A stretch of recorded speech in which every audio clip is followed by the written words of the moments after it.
Hello,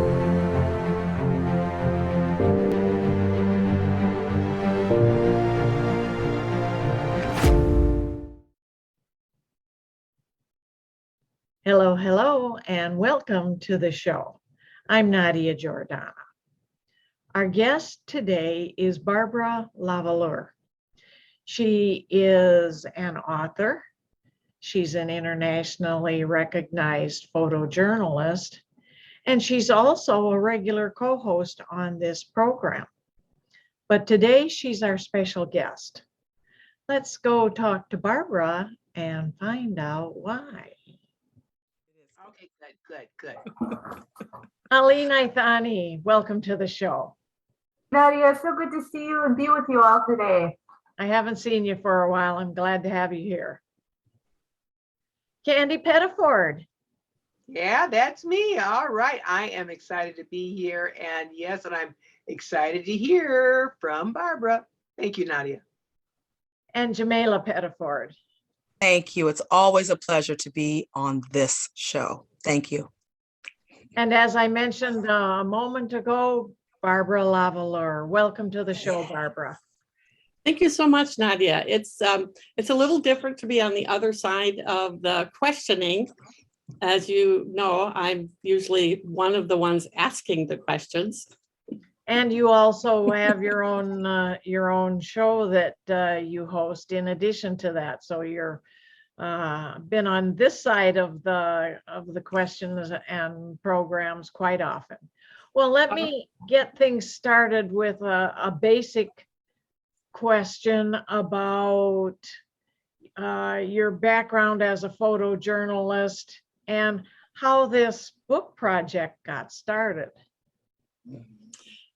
Well, thanks for asking that. Goodness, I come from rural Minnesota, Ottertail County, where I was born and raised, and then I won't go through the whole litany, or we would run out of time. But I studied communications at Moorhead State College. In fact, I was the first person to major in mass communications in the 1970s.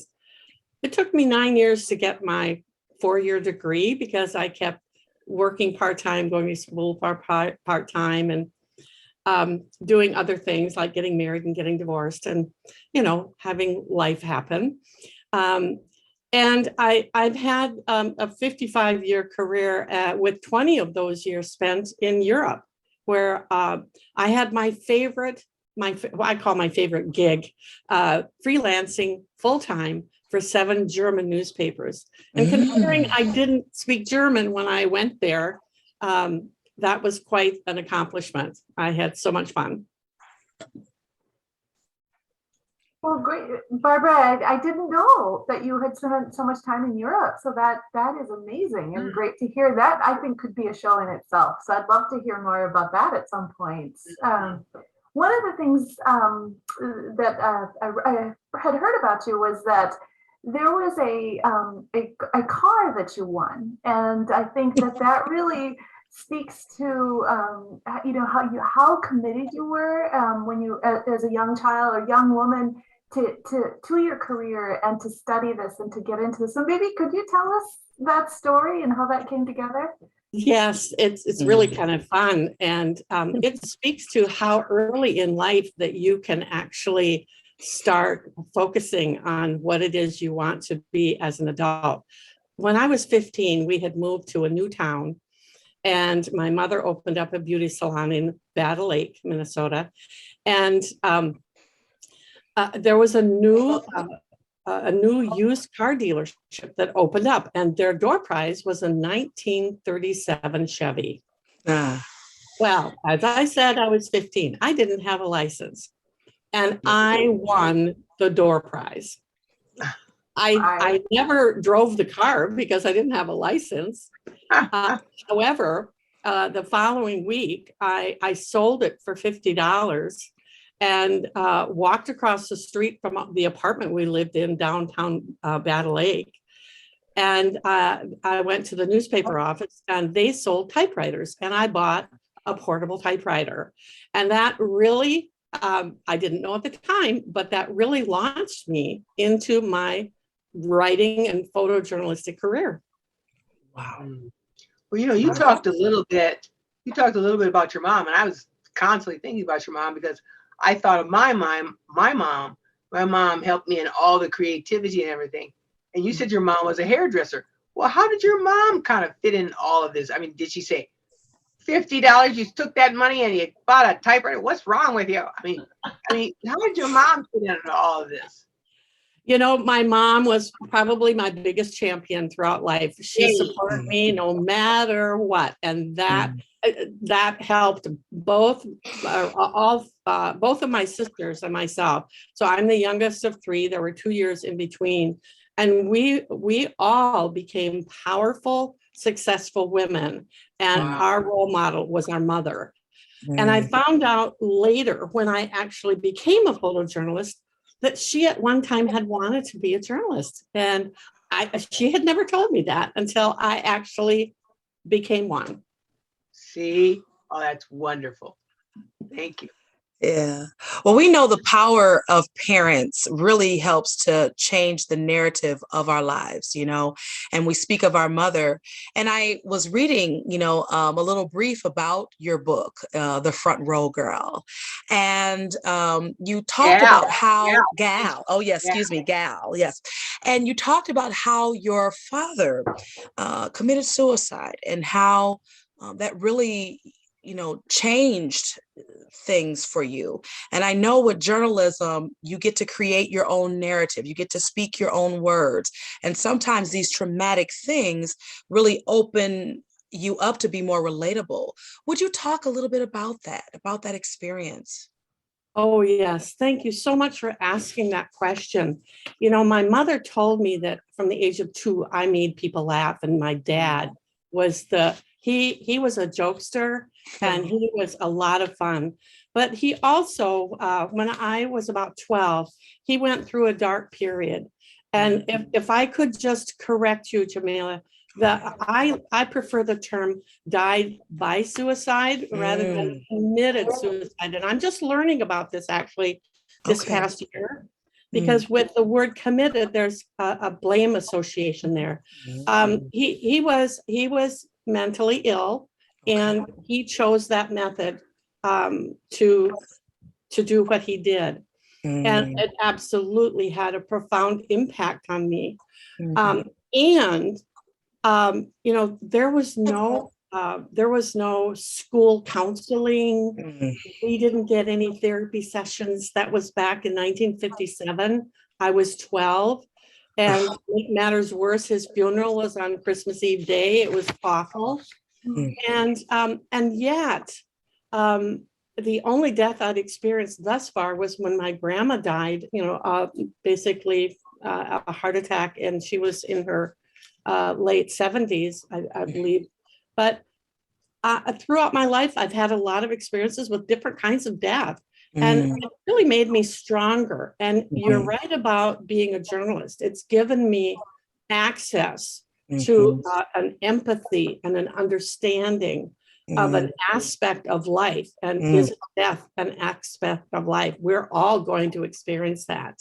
Yes. But one of the things, and I mentioned I lived in Europe for 20 years. One of the things I did there was I belonged to an English discussion group.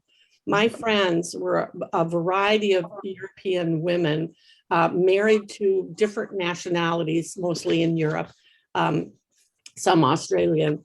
And we had an English discussion group that met monthly, and we rotated who would facilitate the year.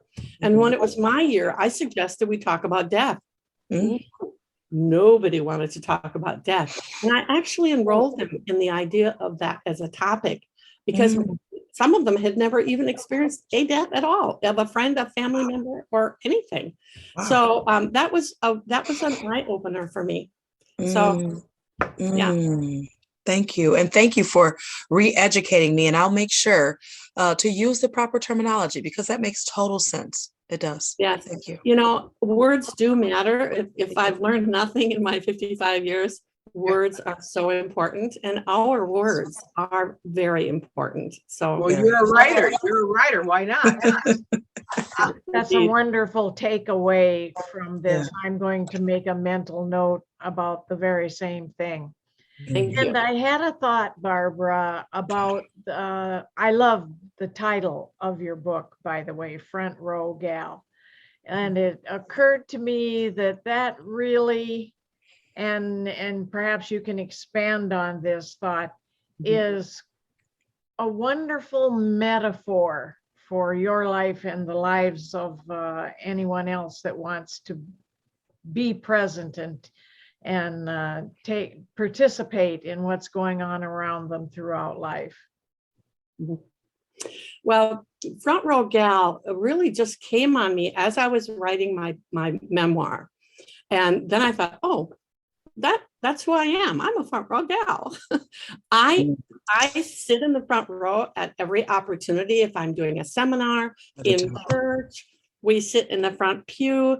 And I'll tell you why I do that. It's because I am easily distracted. I am looking at hairdos, hats, jewelry, everything that's going to take me away. And I want to talk to that person after church, or I want to sit next to that person next time, or whatever.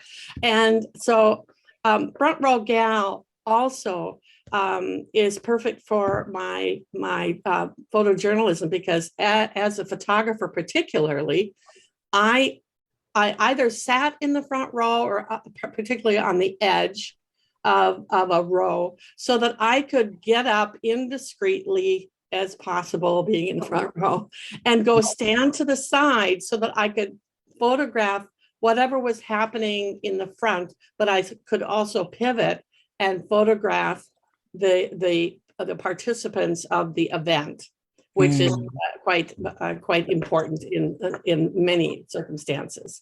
So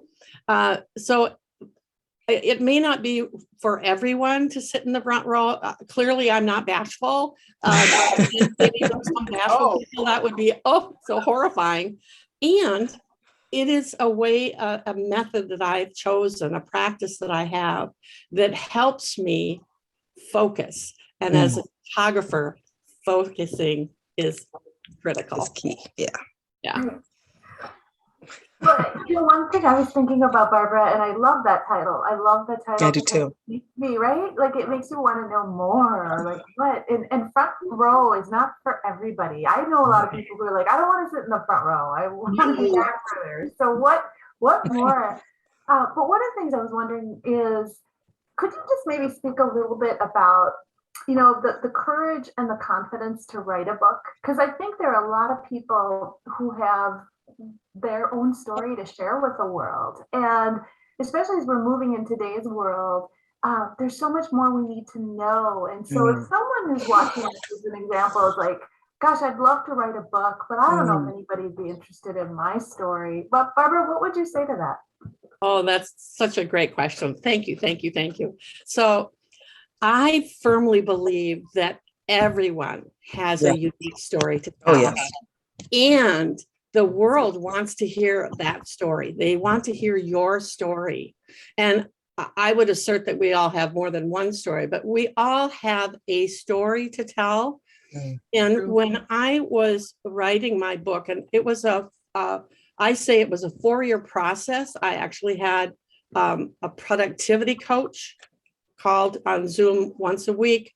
I said what I was going to do, what I was going to write or focus on. Sometimes it was research. And then at the end of the hour, I'd say what I had accomplished. Without that structure of support and accountability, it probably would have taken either a lot longer, it wouldn't have happened. So, 13 is my lucky number. I wanted 13 chapters. Well, when all was said and done, I think I had 16. I thought, how the heck can I make 13 chapters? Because that's what I want. And then I realized, those 20 years I spent in Europe, this is really interesting for me anyway, that when I first went to Europe, I was 30 years old. And I went there to marry the man that I had fallen in love with when I was in Moscow at a journalism event. That's probably another longer story. Anyway, I wrote a letter. This is, of course, before computers, before cell phones, before emails. I wrote a letter to my mother, and I said, "Keep my letters. I may want them in the future." I had forgotten all about that, but my mother died, 6-7 years ago, and I found all my letters in a box. 20 years of letters. So I took, because it was conveniently 20 years, I took those 20 years and made them into 5-year parts of one chapter, thus 13 chapters. And I actually took quotes from the letters I wrote because it was raw, let me tell you. Some of the stuff I went through was just heartbreaking. We had a lot of financial issues. We had our own company at the same time. We built a house, and then the wall fell. We had our own, we employed 13 Germans at our company. And oh my goodness, lots of things happened, a lot of good things, but a lot of really tragic things. So, yes, my life has had its ups and downs. And another thing I would like people to take away is that you do not have to be broken by what happens to you. There are people who love you, who support you. And when you're in a dark place or down or whatever, reach out to people, because we all have people who love us and who want us to succeed. And I had a really strong family, as I mentioned, my mother, my aunt, my 2 sisters. Oh my goodness. They were totally instrumental in getting me through the rough period when my 20-year marriage ended, and I came back to Minnesota with my 2 daughters, who were then 18 and 19. Well, you and I kind of have a couple of things together. 13 is my blessed number because my brothers and sisters, we all are 13. There's 13 of us. Oh, wow. So that's a good number, a blessed number. I love that number as well. And then also, I am an author. And now you got Front Row Gal. What other books? If you don't have any others, I know there's some on the burner. I know that, just as an author myself. Well, I have self-published 20 photo books. So I have probably 40,000 photographs on my computer, and I love sharing them. I have a lot of albums on my Facebook page. And one of the places I love to take photographs is the up north place that I own with my daughter, just outside of Ashby, Minnesota, and Bad Lake, just in between those 2 small towns. And we have 33 acres of what was left of my grandparents' farm that we were fortunate enough to buy. My sisters and I bought it initially 27 years ago now. And then when one of my sisters died suddenly, my daughter and I bought out the other sisters, the sisters' heirs, etc. It's so peaceful up there. It's just so great. It restores my soul. Oh my gosh. And I could take photographs forever there. It's really a great place. So that's your next book. Is that your next book? I actually started a file for a next book. And I knew there was another and the one. title is funny because I was sitting at La Farm in the kitchen and I was looking over the hill. We often see deer or wild turkeys there. And I was thinking, Over the Hill would be a great title because it would be a play on words. I'm 76. I am so not over the hill. I am so active, so vibrant, so alive, and I'm having so much fun. And my husband is the same way. He's an amazing volunteer for affordable housing in Edina, where we live. But I could have a lot of fun with Over the Hill stories. Absolutely. Oh, Barbara. Well, I was thinking about, because this is a woman's world after all. I was thinking about all of the beautiful women who are coping with life, who have a story to tell, who are, like kind of like, Ali was saying, might not have the confidence, might not have, the panache to really put their stories down on paper. What words of encouragement would you give to these young women who are like, I've been through some dark things. I want to write about it, Barbara. I have seen some things in my life. I've also been a front row girl where I've seen a lot of things firsthand. How do I sit down now and write this out? Where do I find the strength? Oh, wow. Woman. Such a good word or good question. And I think it's different for a lot of different women. Yeah. I would reach out to the strong women around you or strong men. But for me, because I had sisters, I've had more strong women, but also your friendship circle, your faith community, if you have one, um, going to higher education, and not everybody needs a college degree by any stretch of the imagination. Evening schools. The most intimidating thing for most writers is a blank page. And it starts with, either whether you write by hand, and I no longer write by hand at all. My handwriting is terrible, but I have not been stopped by that blank page. To me, that is a wide open invitation to start and get to the mindset that you actually have a story to tell and get that. I mean, that's a really big thing. It is. That is helpful. And finding people who love you and support you and know that you have a story to tell is, I think, also very important. I have one quick other. I have one other quick question within that. It sounds as though too that writing was your medicine. That that it was a part of your coping and helping you to navigate who Barbara is. Maybe her healing, you think? Yeah, like a healing.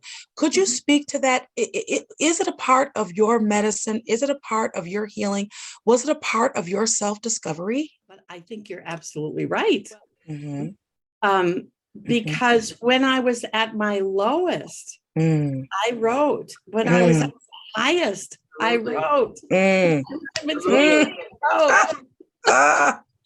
a testimony, Barbara. That's a testimony. That's just the shortest answer I can give.